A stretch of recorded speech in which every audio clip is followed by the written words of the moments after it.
Hello there. I am Koios, the Rōnin BeatMaker, and welcome to Lounge Rōnin. All things, everything. If you are new to the channel, please make sure to hit that like button, subscribe, and ring that notification bell.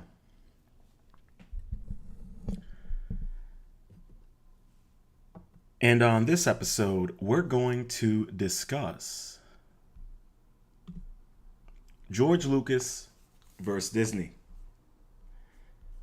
Round 2.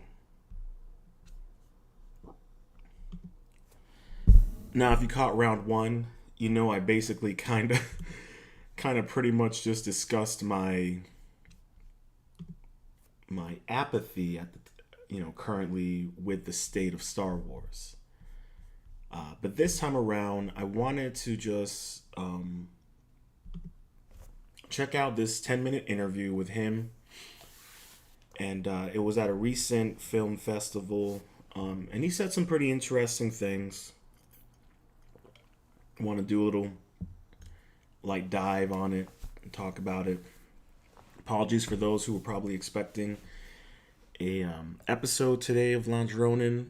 But the topic I'm going to be discussing in terms of wrapping up the little series we've been doing on Christianity and whatnot.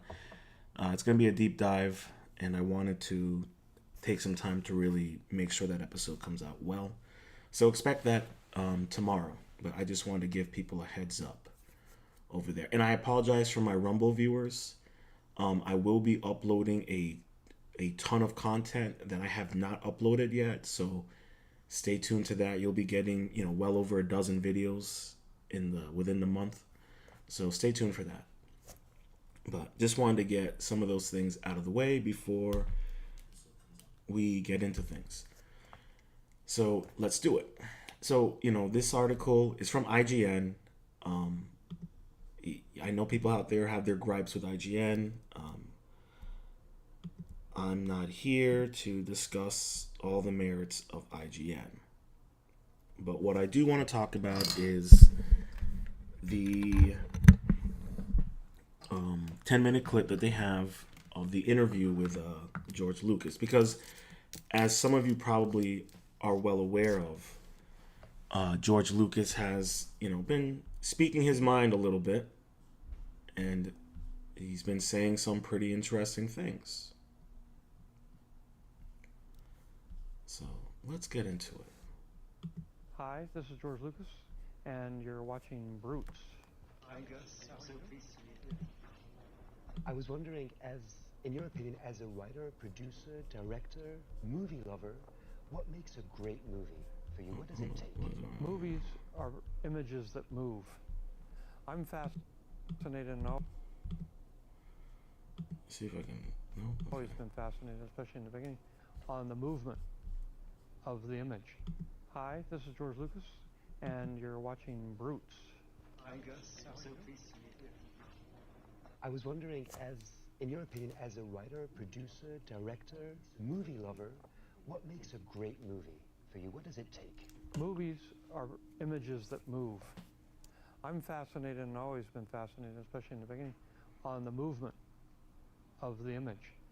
And then I tied up with Francis Coppola, and he's a writer, director of actors, and I was an editor and cameraman, the film thing. So we had two different specialties, and we became friends. I became an assistant. We started a company together.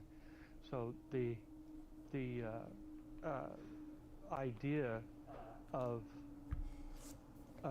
making movies, which I really discovered when I went to film school, which I didn't even know there was a film school, but I ended up thinking I was going to do a photography school. But I ended up, and once I got there, I loved this. But it really is, but I was sort of an anti-story person. But once I got into film school, and then after with Francis's influence, because he was a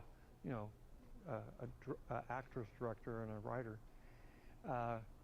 He helped me learn how to write, and as a result, I started making more Hollywoody kind of movies. Why do you think the Star Wars saga has marked the audience and crossed generations until today?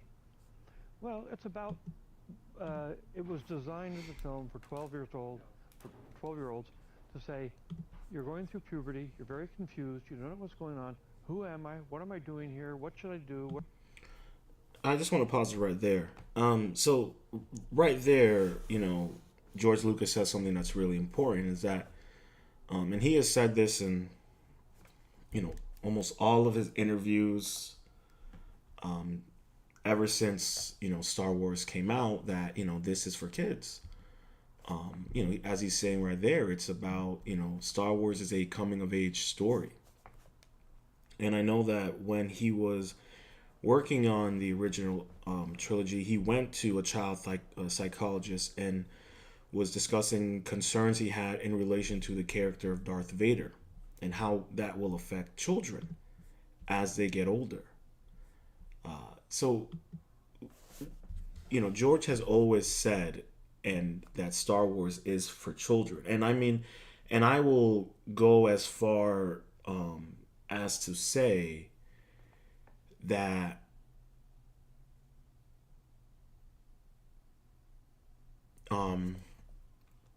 that in all of us, we all do have a bit of a child in our heart.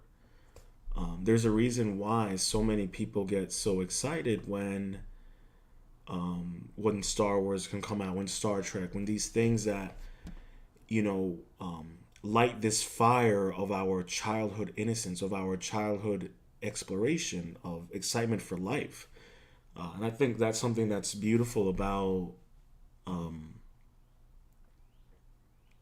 Star Wars, is the fact that, when you watch it, there's this, desire for life, this desire to, see the world, and at the same time, a desire to defend the world against evil, against injustice. And for young children to watch films like Star Wars and to see those themes really, emphasize how good it is to be someone who has hope, who believes in their friends, who supports their friends, who seeks out their call to adventure. If you know anything about Joseph Campbell and the hero's journey, you understand how instrumental that is to, great storytelling, great characters. Not so much currently right now, but if you look at Star Wars, old Indiana Jones films, even some of the old Terminator films, there are a lot of these call to adventures, these, refusing their call. And in many ways with Luke and Obi-Wan, you had Obi-Wan who was pretty much kind of denying Luke's call to adventure. And then it wasn't until the droids landing on Tatooine that Obi-Wan could no longer refuse Anakin's call to adventure, if that makes sense.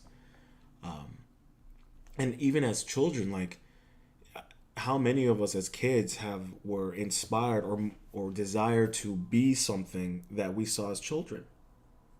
Whether it's acting, whether it's being a doctor, engineer, a truck driver. How many kids out there, saw their fathers or grandfathers or uncles driving these massive trucks, these rigs, and were like, I want to do that. Or watching Road Warrior, and like, oh, I want to drive a massive rig. I want to do these kind of things. And so I think that's what's beautiful about this, is that he's saying, like, it's for kids. And yeah, even with Star Wars, even with Revenge of the Sith, for example, where you have the order, execute Order 66, and you essentially have, near the end of the film, you have children getting massacred in the temple. They don't explicitly show it. They show that scene where Anakin walks into that training room with all the Padawans, and he ignites his lightsaber, and we all know what that means. And that is a kid, and for a child, you know, you're 12, 13, to see something like that, that's a very intense thing to see, but at the exact same time exciting. But you also get to learn like a reflection of our own humanity, where people like Anakin existed in history. And, you know, to be foolish and to pretend as if people like Anakin did not exist in history is foolish. And George Lucas is well aware of history. He's well aware of culture. That's why Star Wars is incredible, because it has so much history and culture in it. And even when the first films came out, there wasn't any expanded universe. There wasn't anything of that nature. But you could feel the history and culture in what he was able to create. And for children to see that level of culture and creation, and also, you can, people can criticize, the old Star Wars film because there weren't a lot of black people in it and this and that. And that was never even a problem for me as a kid. Because in my mind, I just imagined, even with the stormtroopers, like I imagined some of them were probably black, were probably Latino. We know now that they were conscripts. So this whole idea of not seeing yourself in Star Wars is foolish. I saw myself in Luke as a kid. I had a green lightsaber. I wanted to be like Luke. So, these ideas of Star Wars being for kids make sense because in the end, even as adults, we still have a little bit of our childlike in us. And I think Star Wars does an incredible job for that. That's why people my age, I'm a prequel kid. I grew up watching the prequels. I love the prequels. You can trash them all day. I'm going to still tell you, I love the prequels. And for me, even now, like if I were to put on Revenge of the Sith, I get excited. If I were to put on A New Hope and Luke's going down the trench, and you have Obi-Wan is like, Luke, let go, and he's, every time I see that part in the trench run at the end, I get tears in my eyes. I'm an adult. I still get tears in my eyes. My heart chokes up at the end. It's such a beautiful and exciting scene. And even as a kid, I was blown away by it. But now as an adult, I can appreciate it even more so. I wasn't crying as a kid when I watched it. I wasn't getting tears in my eyes. I was excited and like, holy crap, is he going to do it? Is he going to make it? But now I cry because of how beautiful it is and how much we all want someone like Obi-Wan in our corner. Some of us have that. We have that person who we can look to who will kind of remind us, let go. You have this. Trust in the Force. Trust in God. Whatever it is. Trust in your belief system. And I think, that's one thing that's so beautiful about Star Wars and making it focused on kids is that it allows kids the ability to become their imagination in a positive way. Where should I go? What's my life going to be? And so I said I wanted to make a movie for them, and I wanted to make it entertaining.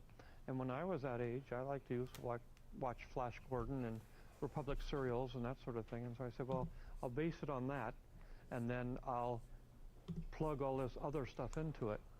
And that's really what I think, when I did it, everybody said, oh, spaceships, let's just put spaceships in a movie. And I said, that's not what it is at all. And so it's much more than just an action-adventure film. Was there a moment when you realized it had become a milestone in pop culture, that everything was changed? Well, that was when when I finished it, the other two films were not well liked by the studios. They didn't want to even release American Graffiti. And the board of directors of Fox was having some financial problems. They didn't like it. They said, oh, this is not going to save us. The audience did. Yeah, well, the same thing with American Graffiti. They loved it. But finally, we convinced the studio that they should release it, because they were going to release it as a television show. And I said, no, you know, this actually, people like this movie. And Star Wars was really designed that way. But the board of directors didn't like it. So, but I had, you know, Alan Ladd Jr. and some of the top executives there were very much on my side. So that helped me a lot. And,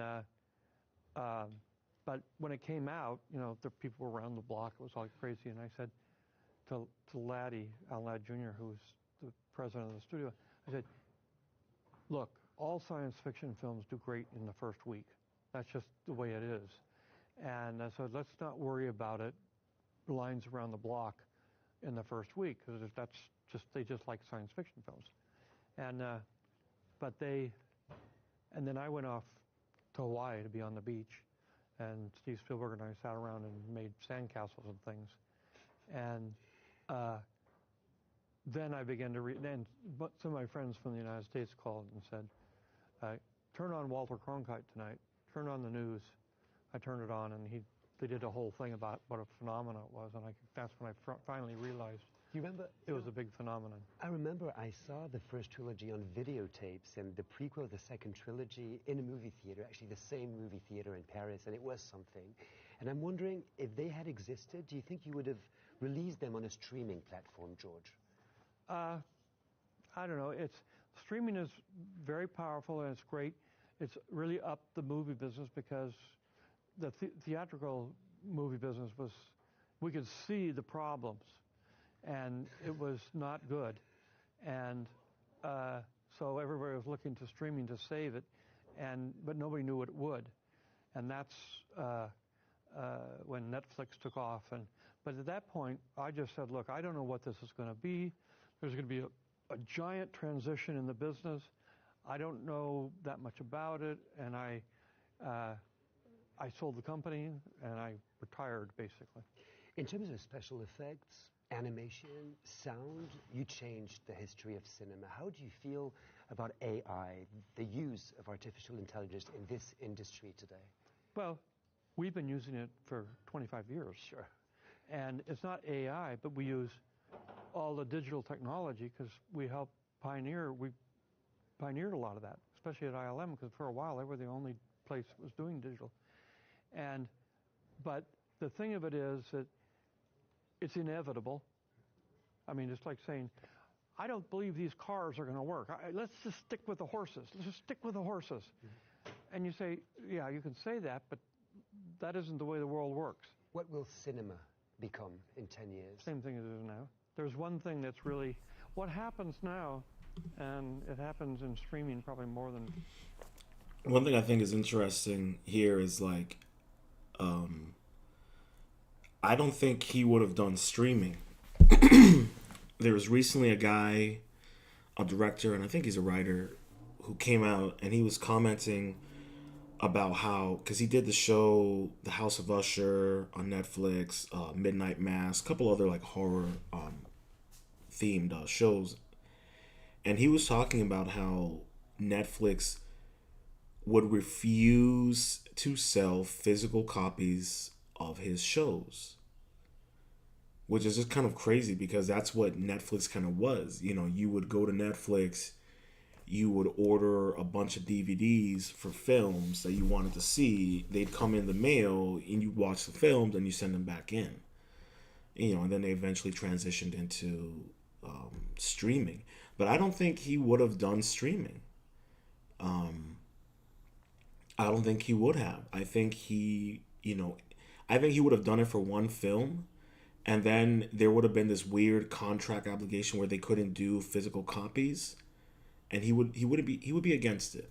I think he would be against solely putting his films in streaming, because I look at it the same way as with like Netflix. If Netflix did 2-month releases for some of their Netflix films in theaters, they would do well. I would have loved to have seen Extraction in theater. I would have loved to have seen Into the Badlands, Badland Hunters in theater. I would have loved to have seen All Quiet on the Western Front in theater. But I think, he probably would have not gone the streaming route. And then when he's talking about like AI, I think, you know, we're not at that point yet where we're going to have a 2 hour action adventure film that's completely all done in AI. We're just not there yet. And there are some things that AI just can't replicate that humans can do. And I know they're trying, but I just don't think it's going to be a thing. But I do agree that, I use AI myself for some of my work.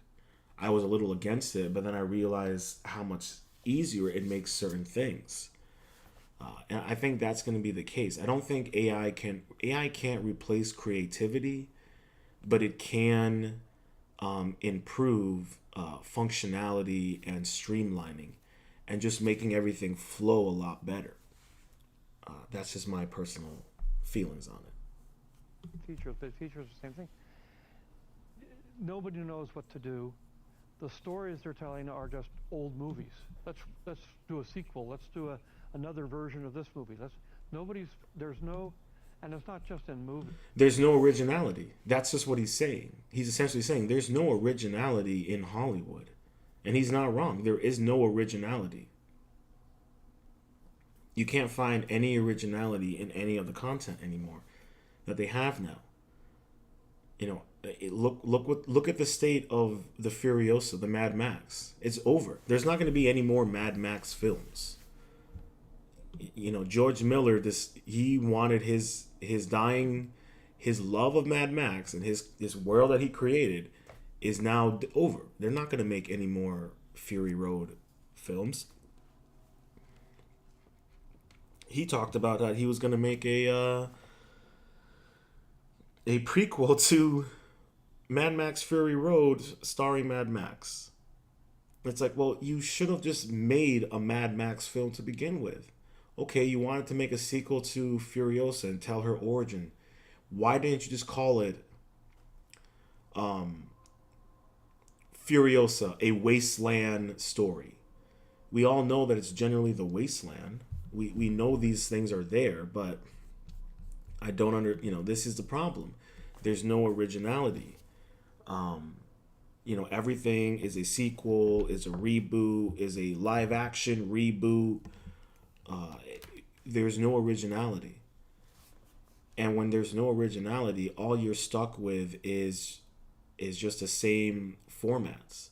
I mean, imagine now, like, do you remember how in the 90s and the 80s, they were just pumping out crazy, wild action films, some with, decent budgets, some with crazy budgets, but they were pumping them out. And there are so many great classic 90s and 80s, action films that still hold up to this day. And some of them that are so cringy that you can't help but watch them because they're very entertaining. Why not? Why do we not have right now be the perfect time to make a $20, $30 million, simple, straight, easygoing action film? But we don't do any of those things anymore. And, even with Star Wars, there's no originality going on at Disney Lucasfilm. There's nothing new. They're just rehashing everything, and then they're trying to, make it into their own thing. Yeah, and this is, revisionist history. It's kind of interesting how, like, when you look at the way Disney is operating its business right now, it's no different than like communism in many ways, but that's a whole another topic. But him saying that there's no new ideas, because you have people who are in, whether they're executive producers or anything like that, who are afraid of taking chances. They don't want to take chances on new ideas and concepts. And then when they do, they're surprised that it did well. They're surprised that it was successful. And, you can say what you want about, Lucas, George Lucas and what he did with the prequels and things like that. But he kept on trying to make new stuff. He kept on pushing the envelope in terms of what he can do technology wise. And sure, you can criticize him for the writing and story beats and things like that. And that's, well, understandable. But he cared about telling new stories. He cared about pushing the envelope. We don't really have that anymore. Dune 2, as much as it was a great film, I'm sorry, but Zendaya was probably the weakest part of that story and the third act. She was not a strong female character in the sense that she carried herself. And it's still a great film, don't get me wrong. But even now with Furiosa, it's quote unquote a new idea, but it's not something anybody wanted. You're creating content and you're creating stories and characters that aren't representative of what the consumer wants and what people love.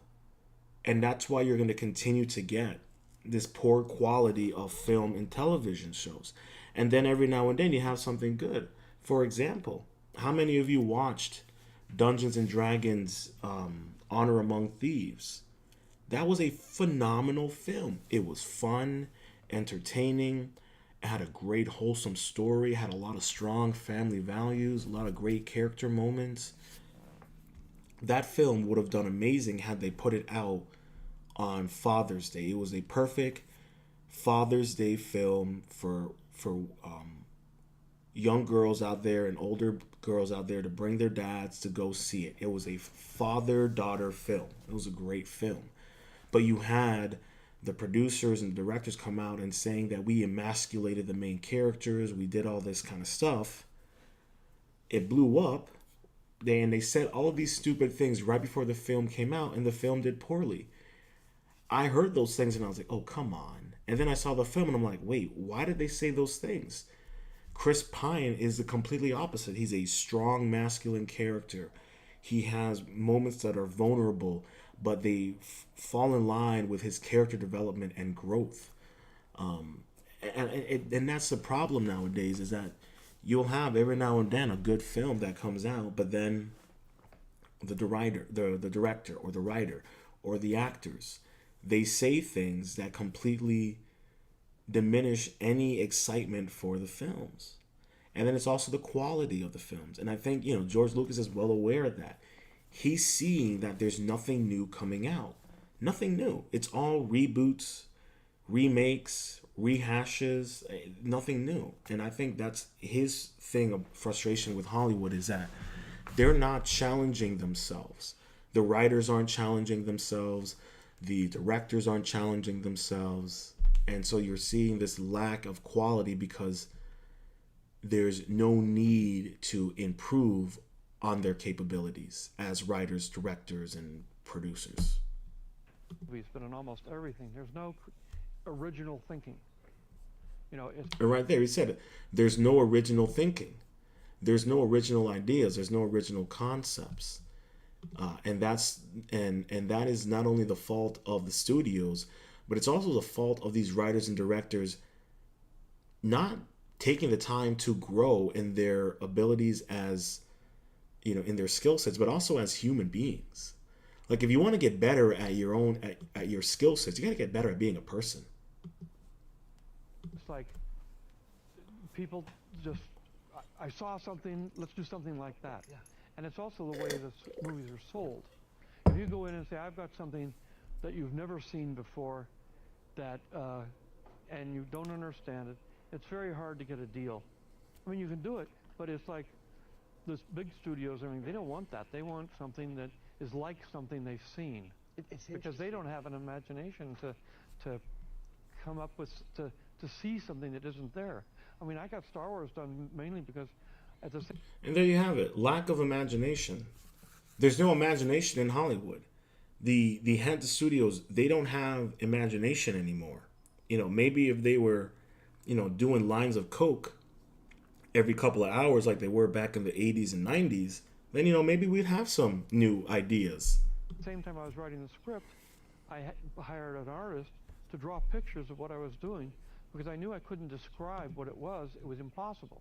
But when you see the pictures, you say, oh, I get it. And that was really what made the movie, what sold it.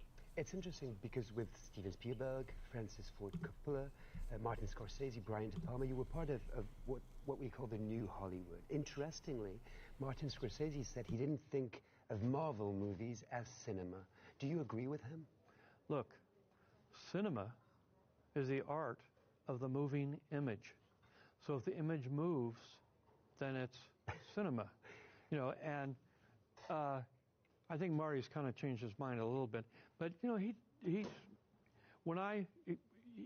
we're on the Film Foundation together. He started the Film Foundation.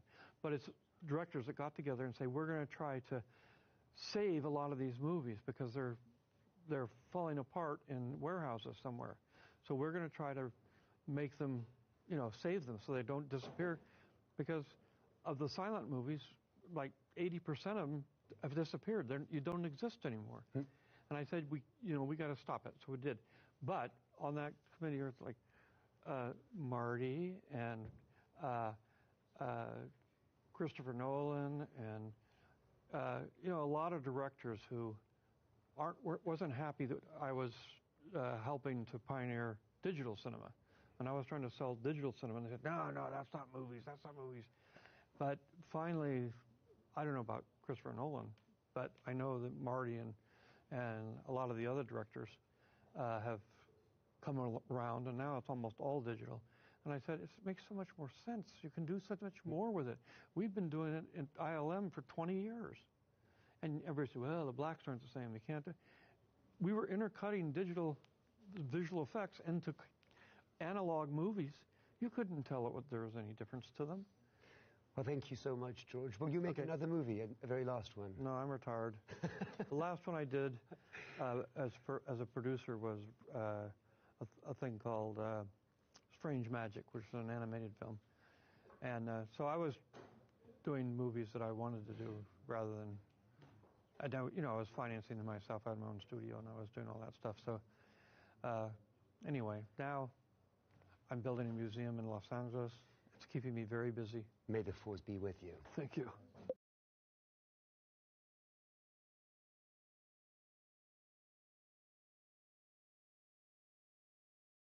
And there you have it. George Lucas's thoughts on the current state of Hollywood. But I do think that he was definitely taking some shots at Disney there. I know that he can't really say outright how he feels about Disney, due to the NDAs and all that other fun jazz. But, I think what's really important about what George has said and the implications of it is that he's well aware that, cinema is not going to go away, but the quality of cinema will continue to diminish. I mean, it's kind of crazy to look at Doctor Strange Multiverse of Madness, CGI, and then go watch Pirates of the Caribbean, Dead Men Tell No Tales. And the stark contrast between CGI is crazy. And, I've been watching this TV show called Space Precinct. It's from the 1990s. It's all practical effects with snippets of CGI. And even though the practical effects are very timed for the period, it still looks great and fun. Even the miniatures for the ships flying, or the space city, or the space precinct in the space station. Like, the idea that we can't merge CGI with practical effects in a way that is pleasing to the eyes, but also increases the quality of the story, it's possible. I mean, look at One Piece. One Piece did a phenomenal job of that. A lot of practical effects. A lot of practical effects and animatronics. And that makes you feel that the world is more real. And you can interact with it. And even with Luffy, with his stretching capabilities, because they used a lot of practical effects, it allowed them to invest more time in making sure those scenes with the CGI actually look well and hold up. But I think with Disney, and he even said it, like, when he sold his company, it's like, I sold my company, but I didn't tell you to sell away the imagination. There's no imagination in Star Wars because the woman who is running Lucasfilm, she has no imagination. She is a corporate entity. She's a corporate person. I would venture and say she does not like Star Wars at all. And I'm probably gonna do another live stream covering the variety reports regarding the Acolyte. I definitely am going to cover stuff regarding the Acolyte and those current state of affairs. But George here is just saying that there's no imagination, there's no originality, there's no spine, there's no backbone in Hollywood anymore. It's mostly corporatization and communism. I mean, if you really think about it, it's Hollywood right now is corporatized Marxist propaganda. I don't know how else to put it. So I think even though George is retired, as he begins to speak out more and more, and I said in round one, I think he's speaking out more and more because he's seeing the state of Lucasfilm and Disney, and at this point, what could they do to him if he comes out and says Disney ruined Star Wars? What are they going to do to him? So I think these are just things to take into consideration when moving forward with the content that you like. And I'm the kind of person where if you're not liking something, don't watch it, don't invest the time in it, but don't go around bitching and complaining about it forever, because after a while it kind of gets old. And that's my whole thing on it. But if there's no originality, no imagination in Hollywood, and all it is just corporatization, Marxism, and propaganda, you don't expect the quality to improve in Hollywood. You're gonna have to look to older content. You're gonna have to look to the smaller studios, to the independent studios, those independent creators. If you really want to get good quality stories and visuals, you have to start voting with your wallet. You gotta stop going to the films. You gotta stop buying subscription services to certain contents and things like that, and be critical. I think what's interesting about it is, when South Park came out with their Pandaverse and pretty much destroyed Lucasfilm and Disney, you now have the Acolyte coming out, and it's almost as if the reaction to Lucasfilm's reaction to the Pandaverse is essentially to double down and die on this hill. And I'm over here like, okay, fine, I'm okay with it. Die on this hill, and we'll see how it all plays out.